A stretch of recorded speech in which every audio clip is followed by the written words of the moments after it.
नहमदुहु व नुसल्ली अला रसूलिहिल करीम। मुअज़्ज़ज़ सामीन व नाज़रीन, अस्सलामु अलैकुम व रहमतुल्लाहि व बरकातुहू। दोस्तों, जादू जितना भी ख़तरनाक हो, जिस नौइयत का हो, जिस अंदाज़ में किया गया हो, तो उसका इलाज उतने ही पावरफुल तरीके से किया जाता है। और उसके लिए जितना पावरफुल तरीका आजमाएंगे, उसमें आपकी रियाज़त होना ज़रूरी है। जितनी आपकी रियाज़त होगी, जितनी आपकी तवज्जो और इन्हिमाक होगी, जादू उस नौइयत में उसी तरह उसी अंदाज़ में टूट भी सकता है। और याद रखिए, जहाँ जादू का तोड़ मुमकिन है, वहाँ जादू की पलट भी इंतहाई आसान होती है। आप जादू की पलट भी कर सकते हैं। जादू की पलट करना आम हालात में तो ठीक होता है, बाज़ दफ़ा जादू कदरे भयानक होता है और उसको करने वाला जादूगर जो होता है वो फ़नी एतबार से अपने काम के अंदर बड़ी महारत रखता है। महारत रखने वाले जादूगर के जादू को अगर आप जब पलटेंगे तो याद रखिएगा, पलटने की जो कुछ अज्जा होते हैं, कुछ अनासर होते हैं, वो जहां आम बंदे की तरफ जिसने जादू करवाने में मुलव्वस होता है उसकी तरफ मूव होता है, उसके कुछ जुज़वियात जादूगर की तरफ भी जाते हैं। वो पलटने वाले के ऊपर इन्हिसार होता है कि वो किसके ऊपर ज़्यादा पलट कर सकता है। आम रूटीन में जो आमिल नहीं होता, अर्राकी नहीं होता, जो समझने वाला नहीं होता, जो फ़न को महारत के साथ देखता नहीं है, उससे ये गलती और कोताही हो जाती है। उससे ये अब पलट के अंदर ये कि कुछ जुज़ियात वो जादूगर के ऊपर पलट मार बैठता है, तो कहीं वो जादू कराने वाले के ऊपर पलट मार बैठता है, तो वो जादू भी तकसीम हो जाता है। इसलिए पलट के ऊपर हमारी एक मुफस्सल वीडियो आने वाली है कि पलट किस अंदाज में की जाए और पलट जादू की पलट के लिए क्या क्या आमाल किए जाएं। इसके ऊपर हमारी अलग से एक वीडियो आने वाली है। अब जादू के तोड़ के हवाले से, क्योंकि हमने एक वीडियो आपके सामने रख रहे हैं, तो याद रखिएगा, जादू की पलट, जादू की तोड़ के हवाले से भी हमारी एक वीडियो पहले से मौजूद है। जो हमने वीडियो बनाई है जादू के इलाज के हवाले से 5 अहम पॉइंट। अगर वो आपने वीडियो नहीं देखी तो फिर आपको जादू के हवाले से कुछ भी समझ नहीं आने वाली, क्योंकि जादू का इलाज के लिए वो 5 पॉइंट इंतहाई अहमियत के हामिल हैं।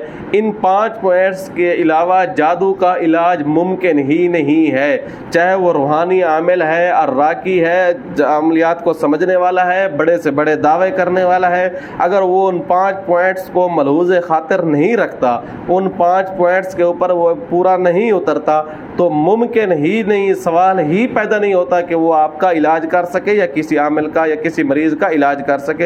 ये चीज़ मुमकिन ही नहीं है। वो 5 पॉइंट्स इंतहाई अहमियत के हामिल है।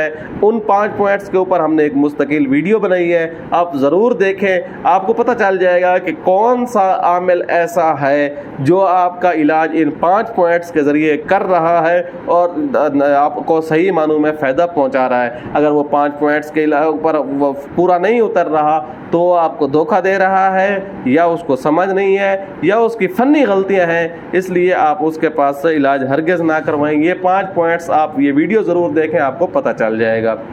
अब चलते हैं सूरत मुज़म्मिल के ज़रिए इलाज। जैसा कि आपने थंबनेल के अंदर भी यही जिक्र किया था कि सूरत मुज़म्मिल के ज़रिए जादू का इलाज बहुत ही आसान और बेहतरीन, ज़बरदस्त और पावरफुल होने वाला है।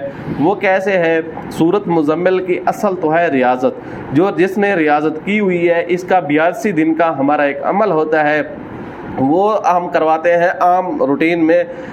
यानी जो बंदा सीखने वाला होता है, सूरत मुज़म्मिल की रियाज़त करने वाला होता है, हम उसको एक रियाज़त करवा देते हैं एक ख़ास किस्म की। उसका फ़ायदा ये होता है कि उसके ऊपर जादू एक तो असर अंदाज नहीं होता है तो असरात टूट चुके होते हैं। अगर नेक्स्ट टाइम के लिए उसके ऊपर जादू असर अंदाज नहीं होता, उसके लिए हमारी एक मुस्तकिल कोर्सेज आने वाले हैं। ये कोर्स भी हम आपको बाद में बताएंगे। फिल वक्त आपको इतना बताते हैं कि अगर आपके ऊपर जादू है और या जादू किसी ने कराया है, या जादू से आप आइंदा के लिए हिफाजत चाहते हैं, या आपका कोई जानने वाला ऐसा है जो आप चाहते हैं कि वो जादू से महफूज रहे, तो उसके लिए ये अमल इंतहाई अहमियत का हामिल है। ये अमल बहुत पावरफुल और बहुत ताकत वाला अमल है। इस अमल के करने का अंदाज़ और तरीका क्या होना चाहिए? इस अमल का तरीका ये होना चाहिए कि आपने सफ़ेद लिबास पहन लेना है, और सफ़ेद लिबास दस्तयाब ना हो तो कोई भी साफ़ कपड़े आप पहन सकते हैं। सफ़ेद लिबास पहनकर आप उसको खुशबू लगाएं, मुअत्तर करें, پھر اس کے اوپر آپ نے کیا کرنا ہے، خوشبو وغیرہ لگا کے اس کپڑوں کے اوپر آپ نے درود ابراہیمی پڑھ لینا ہے۔ درود ابراہیمی پڑھ لینے کے بعد کپڑوں کے اوپر ہاتھ پھیر دیں، پھونک مار دیں، کپڑے پہن لیں، غسل کر کے پاک صاف ہو کے آپ نے یہ کپڑے پہننے ہیں۔ پھر آپ نے صبح کی نماز سے پہلے یہ عمل کرنا ہے، 11 مرتبہ سورۃ مزمل پڑھنی ہے، پھر پانی کے اوپر دم کرنا ہے، خود کو دم کرنا ہے، جسم کے اوپر دم والا ہاتھ جو ہے پھیر دینا ہے۔ اس کے بعد جو ہے اپنے اشراق میں آپ نے یوں کرنا ہے، 3 مرتبہ سورۃ مزمل پڑھ کے دائیں طرف، 3 مرتبہ سورۃ مزمل پڑھ کے سامنے، 3 مرتبہ سورۃ مزمل پڑھ کے لیفٹ سائڈ پہ، 3 مرتبہ سورۃ مزمل پڑھ کے پیچھے، اور 3 مرتبہ سورۃ مزمل پڑھ کے اوپر، 3 مرتبہ سورۃ مزمل پڑھ کے نیچے، اور 3 مرتبہ آپ نے ہاتھوں پر دم کر کے پھونک مارا، پورے جسم پر ہاتھ پھیر دینے۔ یہ ہے اشراق۔ پھر آپ نے یہ عمل کرنا ہے عشاء کی نماز کے بعد۔ عشاء کی نماز کے بعد کا طریقہ صرف 1 مرتبہ ہے، آپ نے سورۃ مزمل کو 1 مرتبہ کرنا ہے۔ لیکن یاد رکھیے گا، بعض لوگ ایسے ہوتے ہیں جو انتہائی مصروف ہوتے ہیں، دن کو ان کو ٹائم نہیں مل پا رہا ہوتا، تو وہ رات والا عمل دن کو اور دن والا عمل رات کو بھی کر سکتے ہیں، بڑی تعداد رات کو اور چھوٹی تعداد دن کو بھی کر سکتے ہیں۔ لیکن زیادہ فائدہ جو ہے وہ اس میں ہونا ہے، جو آپ رات کو چھوٹی تعداد رکھیں، دن کو بڑی تعداد رکھیں، 7 دن کے اندر انشاءاللہ سورۃ مزمل کے اس نصاب سے آپ جادو کی مکمل کاٹ کر سکیں گے، اور جادو کے ذرات، جادو کے بالکل جتنے بھی عناصر ہیں، جتنے بھی جزیات ہیں، وہ آپ کے جسم سے دفع ہو جائیں گے۔ آپ کا جسم جو ہے جادو وغیرہ کے ذرات سے، جراثیموں سے بالکل آزاد اور محفوظ ہو جائے گا۔ امید ہے آپ کو یہ ویڈیو اچھی لگی ہوگی۔ آنے والی ویڈیو تک کے لیے اجازت دیجیے گا۔ اللہ حافظ۔